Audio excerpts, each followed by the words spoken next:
Ah, Oh, magandang umaga mga idol. Ituro ko sa inyo kung paano ang tamang pagtali ng bakod para hindi kayo mahirapan. Ito lang gagawin nyo. Ito lang.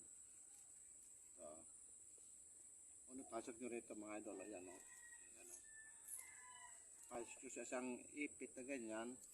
Ganyan. Tapos ngayon i-over mo siya ngayon. I-over mo siya dito ay. Tapos kailangan nito mga idol, ito nakapasok po dito. Papasok na yan para hahawakan niya yan mamaya pag hinila mo. Ayan na, hindi nakakalas kasi nga nag-lock silang dalawa. Ganun ang diskarte mga idol. Tapos ang kagandahan pa yan mga idol, ito hindi basta-basta gagalaw yan kasi nakalock siya dito para sa ginipit na ganon. Diba mga idol? Isa pa ito idol, ito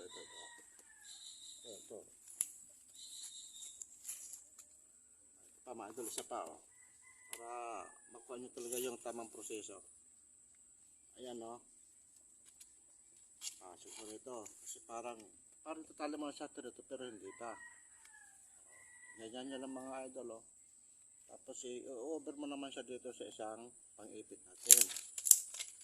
Ayan, tapos ipapasok mo naman siya dito ay yan na dito sa silong ito Ayan. Tapos pag hila mong ganyan yan, wala na, hindi nakakalas yan kasi nga nagkalak na yung dalawa. Ay, ang gagawin mo na lang dyan, iikot mo na lang na ganyan. Mga idol, thank you for watching.